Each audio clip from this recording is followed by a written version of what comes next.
You are now entering the spoiler zone. The following podcast contains explicit plot details and pockets of profanity. You have been warned.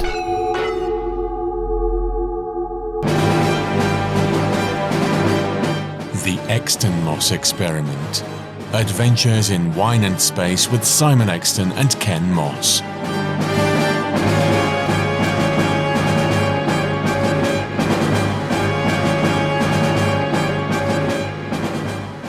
Hello everyone, and a very warm welcome to the latest edition of the Exton Moss Experiment. I'm Ken Moss. I'm Simon Exton. And today's visual feast is Doctor Who the Moonbase. You say you searched all the base. Every nook and cranny. No chance of anyone hiding anywhere. None whatever. Did your men search in here? Well, did they? There were always people in here, so... Did they search in here? No. There are some corners of the universe which have bred the most terrible things. There is something evil here. I saw this giant man. You'll never get inside this base. The oxygen mask! They punctured the door. A new disease starts, people disappear, and then you turn up. I don't know who you are, what you are, or where you came from. The paper. But you can get off the moon now. Resistance is useless. Evans, you've got to concentrate. Your brain is being altered by the Cybermen.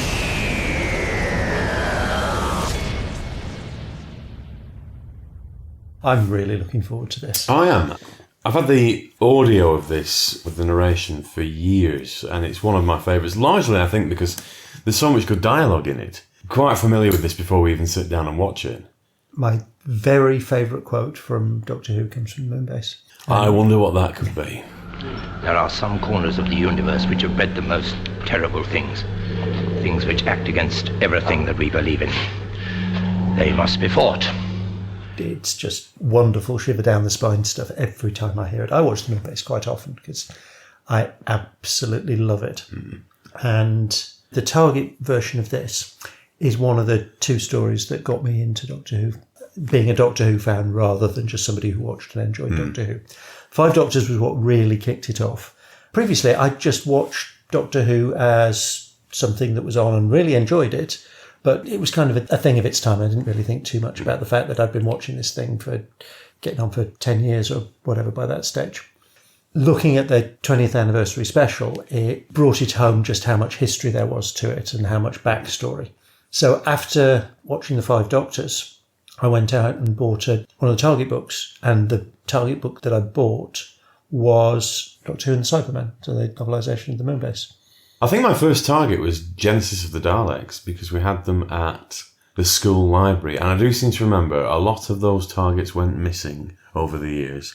But my local library in Lostock Hall, they had dozens of them, and I just went through the whole lot. The Targets, it's lost now really. There's a generation growing up really without that. And it'll never come again because there's just too many other ways of watching things. They were there as an alternative to videos and DVDs.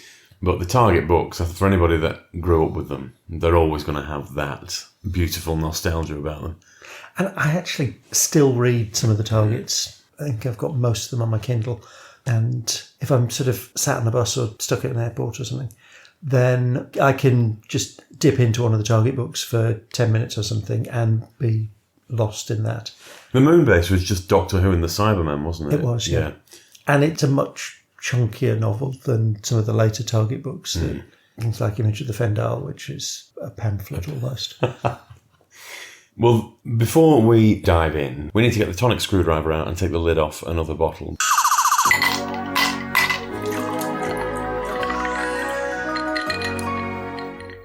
This is Newton House gin. It's 43%. Splendid. That's what it has on your chest. So it has juniper, almond, licorice, angelica, coriander seed, grapefruit, lemon, bergamot, orange, which bring a huge oily citrus flourish, and peaches, mint and blueberries positively smack of an English country garden.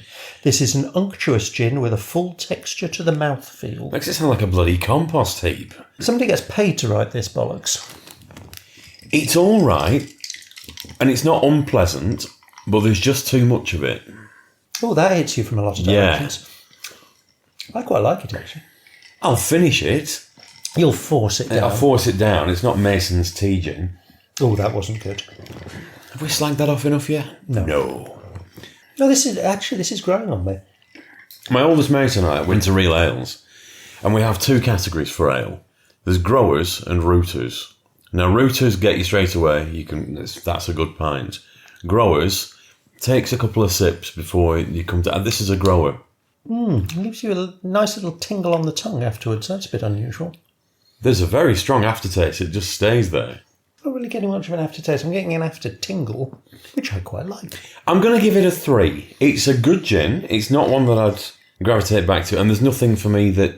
It doesn't grab me and say this is completely different. It's just a nice gin. So it's 3 Bernards for me out of 5. I think, for me, this is interesting enough to be a 4.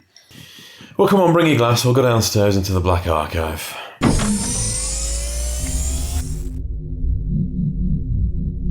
Dusty old shelves surround us. Lots of TV that's been lost for decades. What do you want to take off the shelf today? It's amazing you fit this much under a terrace house. I know. They're bigger on the inside, terraced houses. Right, so, today's Black Archive. What do you fancy? Well, I'm going to be terribly unoriginal. I've 1 and 3 of the Moonbase. There's something, not so much episode 1, but there's quite a bit of stuff in episode 3, which, bear in mind I've not seen the animation yet. The animations are very good. And I like the fact that we've got them because it does mean that we can have these DVD releases, but it's not the same as it's never the same. And episode 3 in particular. See, I really like that whole poly cocktail. I mean, I was a professional chemist for 20 years, so I quite like mucking about with test tubes and things.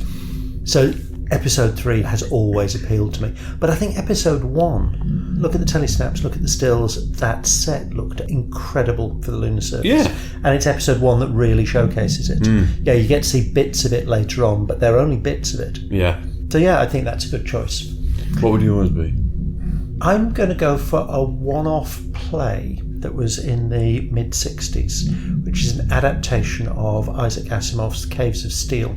It was around about the same time as the early Out of the Unknowns, and there is a very small clip from the beginning of it that survives, and the production values on that look fantastic. It's not one of his classic robot stories. It's very psychological, and it's about a murder that happens on an isolated colony, and it's an isolated colony with very few people. So they only really interact with each other through their video screens, and it's kind of about the psychological problems that causes.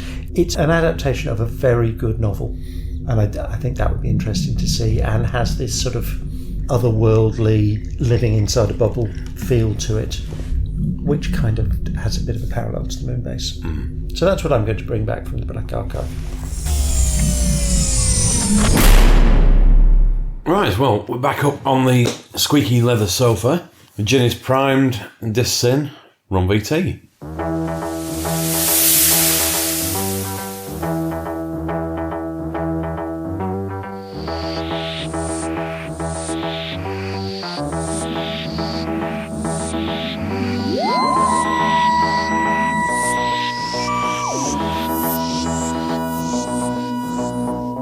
It doesn't matter how many times I watch and listen to these things, I'm always vaguely disappointed that it's the first title sequence for any Troughton episode.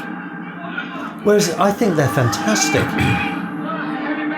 So you prefer the post-Macroterror ones? Yeah. Fair enough.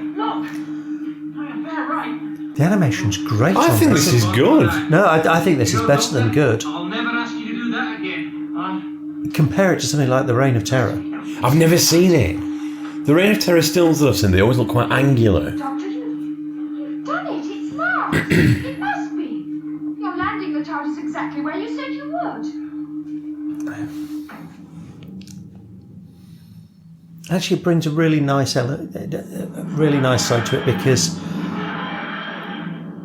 episodes 1 and 3 I'm very, very, very used to listening to on the audio. As I say, it's one of my favourite Troughton stories. This don't look like Mars to me. How would you know? You've never seen The animation just brings it in really nicely. It's the moon surface, and that's what this looks like. That's the moon. Doctor, is it the moon? They've got the facials very well. sometimes the facials really do miss, because Ben in the Macro Terror wasn't great.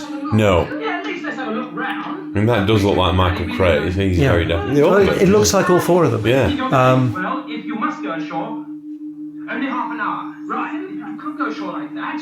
You need spacesuits. There's no atmosphere out there. Come on, there's some in the chest. What? So they just get changed in the console room. Well, that was very liberal, I yeah, I suppose. suppose.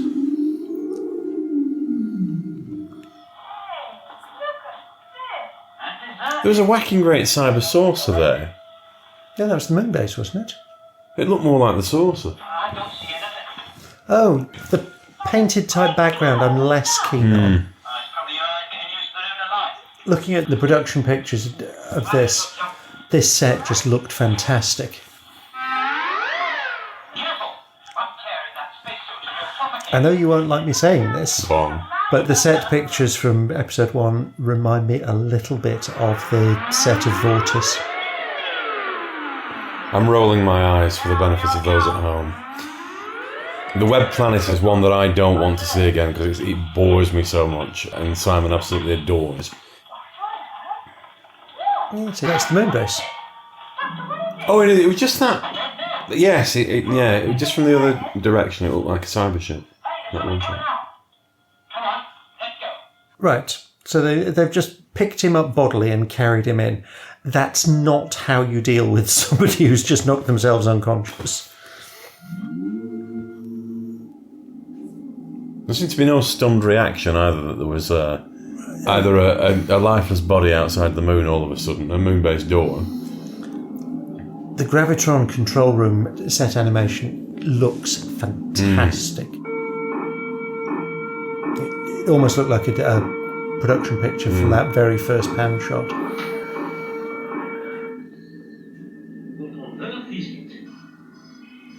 There must be some source to this infection. Is that Victor Pemberton's character? And I know he plays one of the Moonbase crew. Does he? I didn't know that. We don't want to cause you any trouble. Just let us collect our young friend and we'll be off. Hey, not so far. Please let me go and see Jamie. I will take you there, mademoiselle, if you will come with me. And Benoit allowed a little neckerchief. Just to reinforce the fact that he's French. The accent is just not enough on its own. And the little French flag that he's wearing. Yeah. He's only missing the string of garlic, really, isn't he? A beret. And a bicycle with a stripy t-shirt.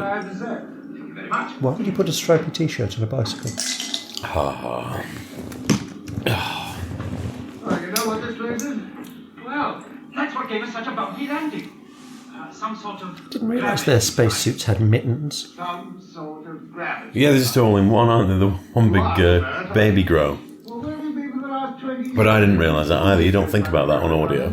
Ah, yes. The doctor. You've arrived just in time. We need your help. Ah, do you? I'll see you in a moment. Not one of them's questioned what they're doing there or how they've got there. Righty, Benoit, beside you there is my assistant. Didn't he disappear off with Polly about 3 seconds ago? Yes, he did. Physicists like me And he's doing some very smug raising of the eyebrows. Some Jews and France are geologists. And no Americans. One call there controls the tides control the weather. And from this console here, we've got it all on that map. Stand by for further instructions. So at the time that they arrived, the only one who'd been hit by it was the Doctor. Better hear what the great Dr. Ringberg has to say. You see, this is why one of the many reasons I don't like Waters of Mars is they have a very small team, including a nurse, but not a second doctor. And don't get me wrong, nurses do an amazing, brilliant job, but they don't do the same job as a doctor. And if you're trying to work out why somebody is ill, you don't want... You see what I mean? It looks like a cyber dish rather than a moon base. Well, that is the cyber dish. Well, that was in the opening shot when they came out of the TARDIS. Oh, right. Sorry, you were saying? I think I was busy focusing on the gym. You need somebody who can... Well, diagnosis is part of a doctor's role. Kind of a very big bit of what we do. It's also part of a nurse's role, but to a much lesser extent. So if you have the choice of a very limited medical team, then what you would want is two doctors rather than a doctor and a nurse. And this is an example of why you want more than one doctor. The doctor himself or herself gets ill. Because if one gets ill, then the other can try and work out why. And there are doctors who are qualified in other things so that they would have useful things to do rather than just waiting around for somebody to get sick. This unit automatically controls the pulse, the temperature, and the breathing. A sort of electronic doctor. Yes.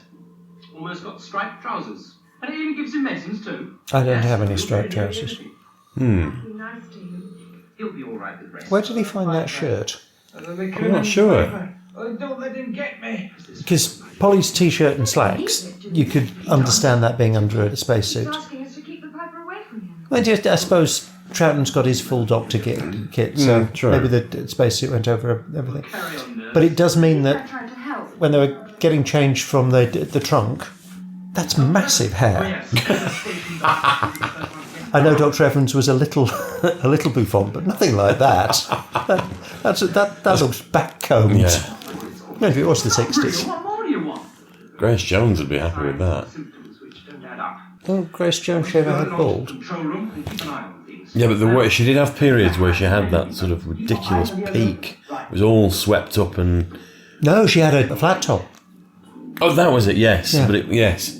No, that's very was, yeah. swept back, almost Dusty Springfield. Why don't you take a rest? Go and get some sleep. How can I rest with that thing up the spine? Bloke who plays Dr. Evans, We're under. wasn't he Skinsale? And Alan Rowe, wasn't it? yeah, We could do with an extra pair of hands. You can help me. I think he was Skinsale in Horror of Fanny Rowe. It was, yeah. Yeah, and husband of who was he husband of? Jeffrey Belden. I only found this out recently because I didn't realise he was gay. Or Jeffrey Belden, for that matter. I think he was Jeffrey Belden's partner. Yeah, Jeffrey Belden, there he is. This set looks quite creepy as well, doesn't it? The storeroom, and from the pictures, this looks more lit. It's not the best storeroom in the world if it's in almost semi-darkness and you're trying to catalogue things.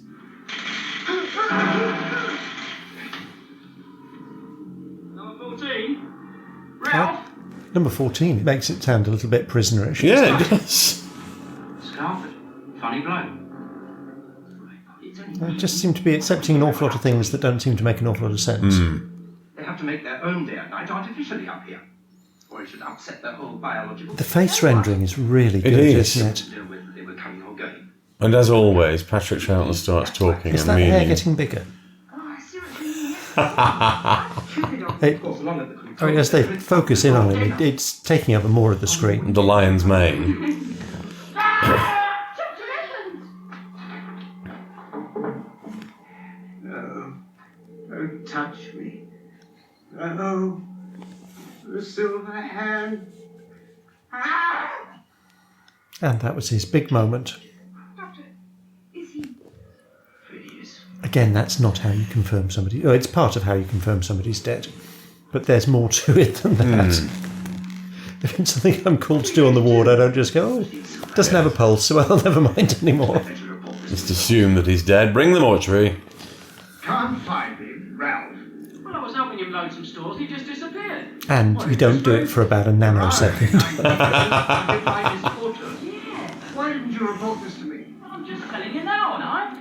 No. Get it right, it's Dr. Evans. Well, I'm afraid he's dead. dead. This must be reported at once. Yes. No, you think? Would you normally just ignore it for a while? We let the bodies pile up and then file a weekly report. By the way, half the crew has died. Doodle pip. Storeroom's getting rather full, old boy. We must dump some of the bodies. What's that? Something just went out of that door. With Jamie not being around very much in this story, it's almost the closest we've got to Troughton, Ben and Ben and Polly. Polly's story. And that trio works Yeah. brilliantly. So I can't quite understand, I've said this before, but I can't quite understand why they thought it was a good idea to bring Jamie on board. There's no room for him. Is this someone's And idea of it's a unusual where This is no joke, believe me. 3 companions work. You are wanted. Another man's Yeah, It did with Hartnell, because you needed somebody. The makeup of companions was different. So you had the Ian role doing the physical stuff that William Hartnell was too infirm to do, and you had the Susan role of the kid who gets into trouble, and that role was reasonably quickly phased out. So there was Susan, Vicky, Dodo, and then that function never really came back again. The Hartnell companion that worked best Nyssa for me, to a certain extent, but she would be the only one after Hartnell. that's the only time the TARDIS has never felt full, is in those very early days. And I think a lot of that is to do with a lot of the stories were 6 episodes long. You could actually find something for them to do. Yeah. When you've got 45 minutes, you're buggered. Even an hour and 40 minutes for a 4-parter, it's a lot to find something to do. For the brief period they had Nyssa, Tegan and Turlo, that worked all right because there was an interesting dynamic going on there. But part of that is because you weren't sure where Turlo's loyalties lay. So he was kind of straddling the space between companion and adversary until it gets to the end of Enlightenment. Yeah, I don't think that would have worked very well if Nyssa was still around at that point, because there was just no... I mean, apart from the fact that Adric was just terribly, on every level, he didn't bring anything to it. And I know that you've got a bit of a downer on Nyssa doing naff all the time, but I think a lot of that for the most part, she does. I mean, there are bits like she wrecks the android in the visitation, but for the most part, she doesn't do a massive amount. There are companions who, for whatever reason, aren't given very much to do. I mean, Vicky really suffers from that. Yeah, because there's very little that she ever gets to do. She incites the rebellion in the Space Museum. And is there anything else particularly useful that she does? No, I can't think of anything. Almost poisoning Nero and things like that. So there we go. That was Victor Pemberton that we saw earlier. So that's the end of part 1. We will watch... Well, I got distracted by the beginning of part 2. We did. So we'll watch 2 and 3, and we'll come back to you in a moment with a little précis of what goes on. Operational System 4. Operational System 4. Operational System 4 complete. Entry to base now complete. Entry? How did you get in? It was very simple. Only stupid Earth brains like yours would have been fooled. Go on.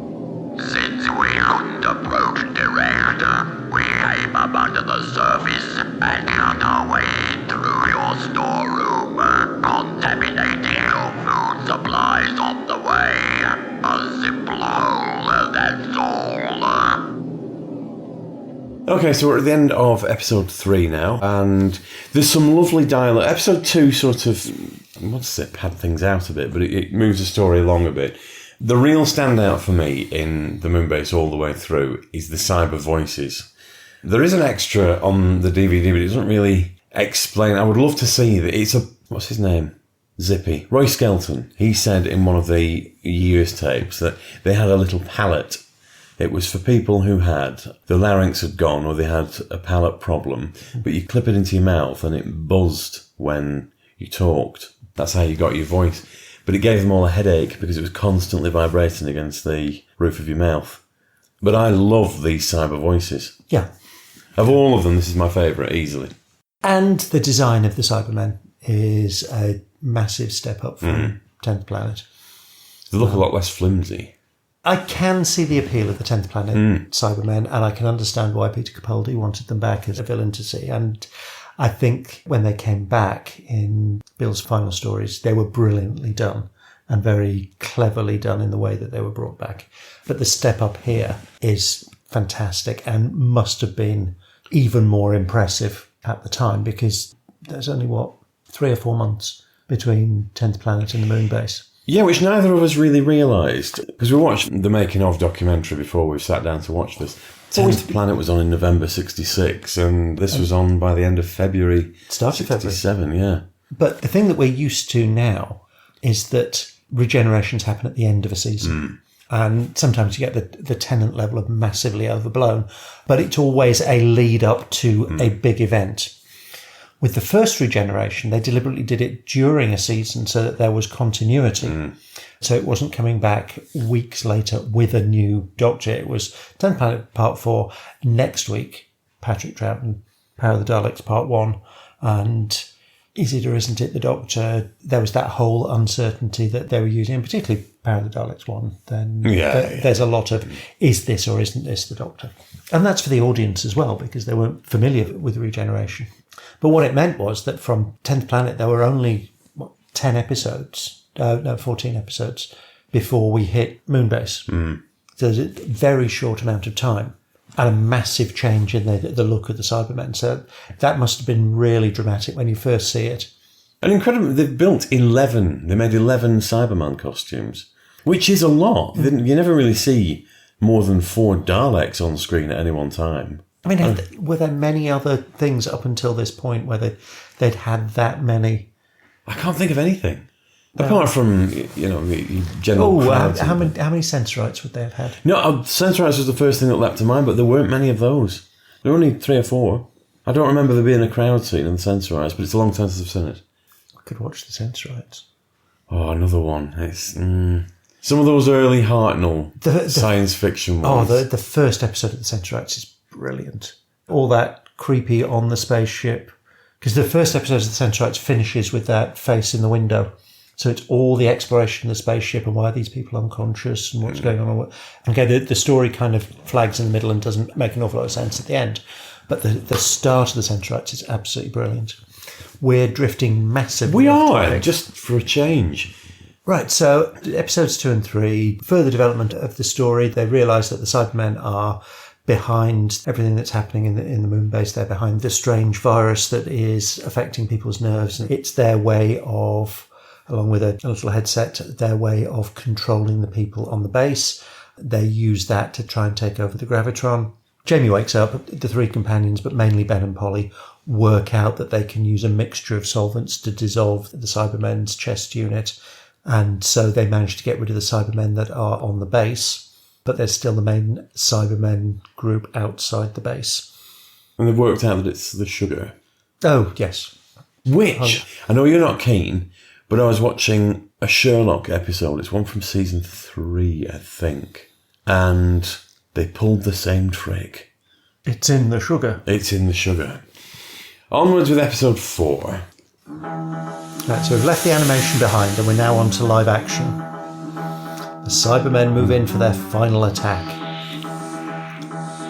Thank you, Radio Times. Oh, Attack of the Cybermen. Oh, Christ, no.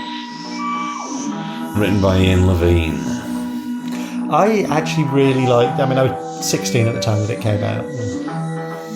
And, absolutely loved all the continuity that was in it. Why do Cybermen have lace-up boots? That's a very good point. And how do they tie them with the claws? And why have they all ignored the bottom set of laces? Oh no, they haven't all. No, they haven't. There's quite a few that haven't put their laces through the bottom set of holes. I hadn't noticed that before. The Gravitron set really does look fantastic, wasn't it? You are surrounded. All resistance is useless. You must open the entry portal. Do you know, I've seen this any number of times and I still get absolutely drawn into it the moment it starts. It does draw you in, and the info text doesn't help either, because as ever, they're always very well compiled and full of little tidbits. This set ties in really, really nicely with the model set. The film's in really good condition. Well, wasn't this one of the always retained in the archives? Don't know. My recollection is that all the ones that are sort of the standalone sort of orphan episodes that haven't been returned from collectors were ones that were originally in the archives. It's a lot of the complete stories that have come back from foreign TV stations. So the whole of series 1 and 2 survives because it was, or as much of Series 1 and 2 as does survive, were returns to BBC Enterprises. Because there's that whole Ian Levine... See, it's quite bouffant, but that... The animation exacerbates it. Yeah. The whole Ian Levine... Yeah, that story tells about going with Sue Malden and seeing Series 1 and 2 marked for... destruction. Yeah. Oh, that's Australian flag, isn't it? Yes, it is. And then there's things like Tomb and War Machine's Time Meddler that all came back from foreign TV stations. Whereas stuff like First Underwater Menace, Underwater Menace 3, these 2 episodes of the Moonbase, episodes like that were always retained in the archive. Oh, we were talking earlier about the Benoit's neckerchief, but it's serving a practical, well, trying to serve a practical purpose. It's just said in the production credits that it was pointed out during the rehearsals that both of the French characters are called Jules. So the neckerchief was added to cover up the J on Benoit's name badge, which it isn't doing. And Jules isn't the only J name. Nobody's noticed Alan Rowe wandering around looking like that. Nobody.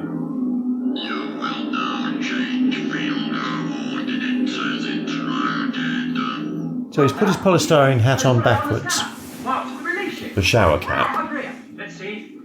Don't worry, they got their own warning system and weapons. Oh, so they have Canadian Blast the Cybermen and their spaceship to Kingdom Come in about 4 and minutes. Australian and New Zealand and Nigerian, but no American. Come on. It seems to move so slowly. Benoit, I'm sure, is the same actor in Party Games. He's in the office with Sir Humphrey discussing what to call the sausage.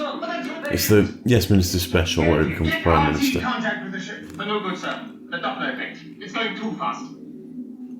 Benson, he must... I told you he'd been on duty too long. If it is Benson. Oh look, he's fixed his shower cap.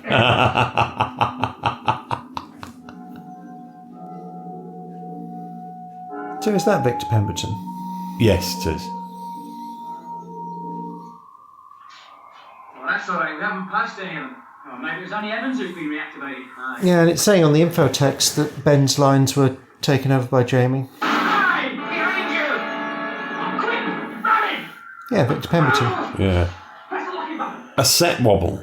We've found Come one. on, run it. Look, get those chairs and we'll block them in. But the rest of the sets have been... And it looks really good.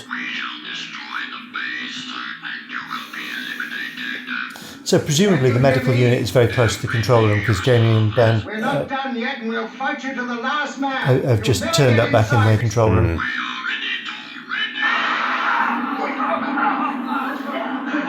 Punch in the nose. All this sequence here, the filmed insert with Yeah, I was wondering why that was filmed. the drop in pressure and everything being sucked out through the hole. It's all very well done. I like that. Yeah. And when we did that Department S episode, we were talking about the depressurization in In the the... aeroplane. Yeah.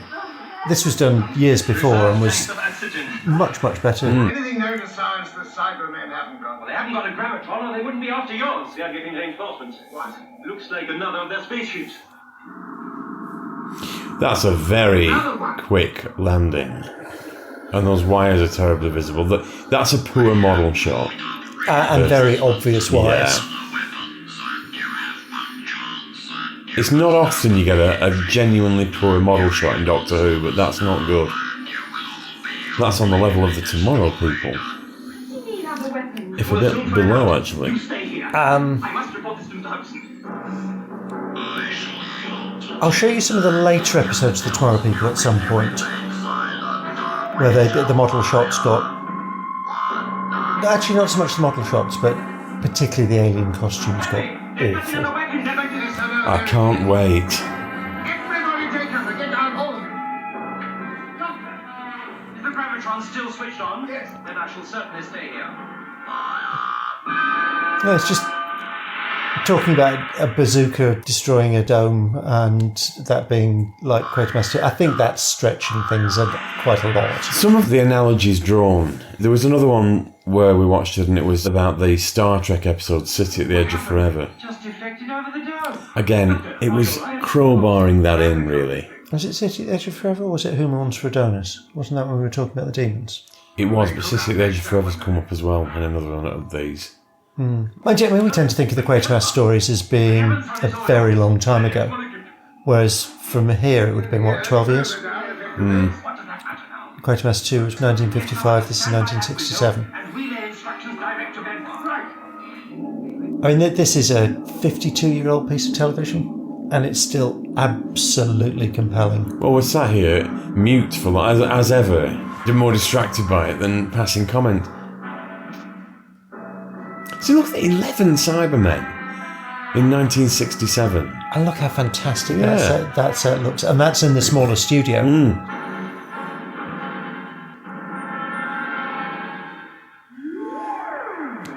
I mean, that tied in less nicely with the model. Yeah, the model on the set.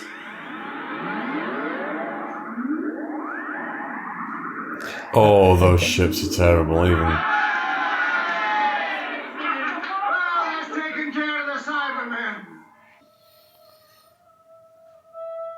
The production notes have just highlighted the audience feedback indicated that the Cybermen were too scary for the kiddos, but that they were defeated ridiculously easy. And I've never felt that. No, until I've actually watched it there.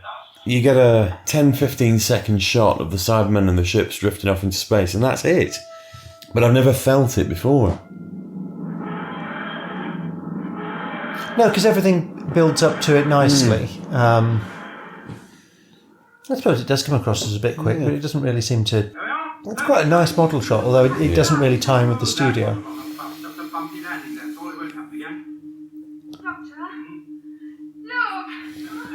And then we have the time scanner leading into the Macro Terror thing.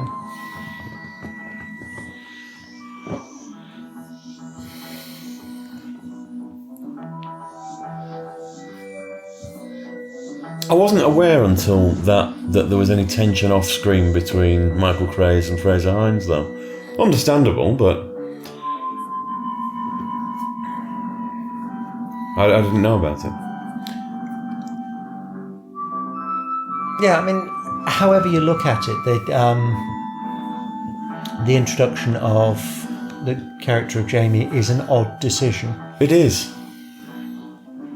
Because it's not as though Ben was doing a bad job, and his interaction with Polly is some of the best companion interaction there's ever been in the series. And it's not like it could have been for any Adric reasons. No. It is a good one. Of all the Troughton Cybermen stories, it's a toss-up for me between this and Tomb, which is my favourite. I think... It's difficult to pick because they're all good. Invasion's a bit overlong. It is, it's padded.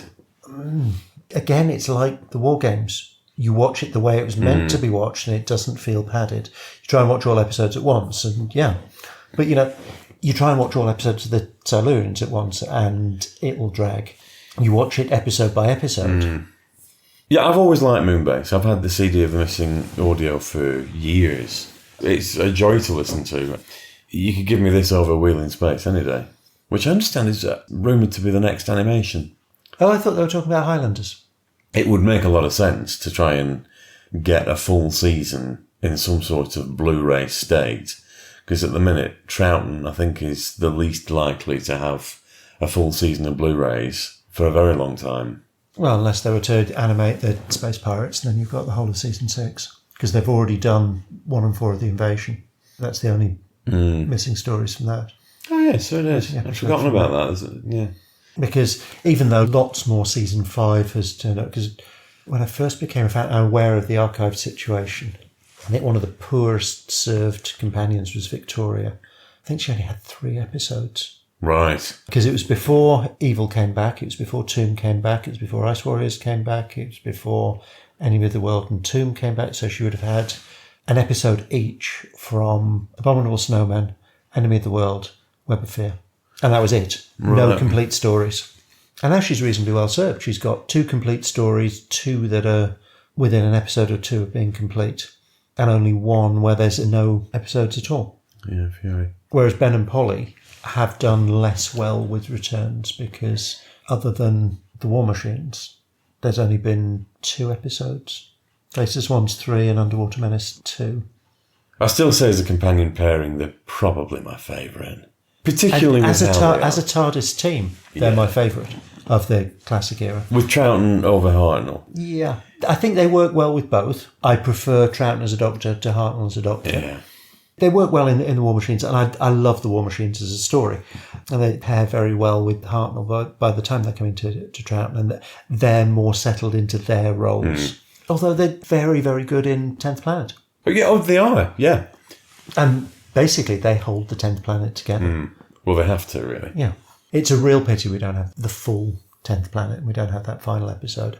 It's a crying shame we don't have Power of the Daleks. I live in hope. Power of the Daleks, it sounds like there's a reasonable chance it's out there somewhere, purely from the way it was sold. See, I thought it was one of the ones that was least likely, because there were very few. Weren't there only 3 prints made? Oh, I thought there were more than that. No, I thought it was something where there were only a small number of prints made. Having said that, there was only one set, according to the paperwork, there was only 1 set of prints made for Masterplan. And from that, we've got 3 out of the 12. So, we can sit and make armchair predictions, but the likely episodes, in terms of number of prints, I think Marco Polo. Well, that's another one I'm surprised hasn't come back yet. It's been rumoured, But how much of that is because people really want it? The rumours that you hear tend to parallel the stories that people want to come back. The third dishonourable mention today for Ian Levine. He's an obnoxious man, but come on, Ian Levine. Just categorically state that there won't be any more turn up, because we'll get the rest of them back next week. 97 missing from the archive at the moment, but we know that there's Web 3 out there somewhere. Definitely out there, yes. And the Paul Venezis, didn't he say 2 or 3 episodes in private collection? That he knows where they are. That's not his fault. It's That was the situation with A for Andromeda for years and years. Yeah, there was that episode 6 that was known to be held in a private collection. And I'm not sure why it was finally returned. But it was, and there's now a full episode and a half that we can watch of that. On a final note, though, I am glad that the BBC sees enough commercial value in these Doctor Who episodes in order to animate them, because they are a dear do. There's nothing cheap about animating. Yeah, and it's not just Doctor Who that's had animations. Is there a Callan been done recently? No, there's talk about Callan being done, because there's an audio that's turned up, and an audio of an Adamant that Kaleidoscope are talking about animating. There's a few things other than Doctor Who where audios exist. There's a couple of the Out of the Unknowns where the audios exist. Half an idea there's an Out of This World where there's an existing audio. Yeah, so I'm grateful that they do it. Yeah. Macrotera was excellent. It was, but I actually think the animation on this was better. I was just looking at it, particularly when the episode opened up and they were all stood around the console. The facial expressions and the mouths. The rendering of the face is much, much better, particularly for Ben. Yes, it is. Because on Macrotera, he's got that massive sort of bow selector jaw. That is true. And on that note, I shall sign us off. I think we've said all there is to say about that. Well, what have we not done? Do I hear Siri Van Epp? Ms. Van Epp always signifies the drag queen index. I am Persian. Name your price. We're quite poorly served for the drag queen index on this one, in that there are no female guest stars. Alan Rose hair. Actually, I was going to give it 1 point for Annika Will's hair, because when she's on the Moonbase, it's that really elaborate updo with curls all over the place. Yeah, it's very low on the index. I think only one Olvia for this. But that's a hairdo you could see somebody like Lady Bunny wearing. Your knowledge of drag queens eclipses mine completely, because I don't know anything about drag queens. You had to tell me who RuPaul was. I think it was Bianca Del Rio we were talking about, but you... I've no idea. Really? Yeah, I don't know who that is. You're educating me in the ways of the Force. The drag is strong in this one. Yeah, we haven't got to Web Planet yet. That'll drag for 6 long, interminable episodes when we get there. You might change your mind. I might be converted. Who knows? Enough gin. Who knows? For the moment, we shall screw the cat back on the bottle and bid you all a fond farewell. Thanks for listening, everyone. I hope you've enjoyed it. We'll be back in a fortnight. We'll see you next time. The Exton Moss experiment featured Simon Exton and Ken Moss. All featured soundtracks are the property of their respective producers, and no infringement of copyright is intended. Title music was performed by the BBC Symphony Orchestra, and the programme was produced by Maverick Productions.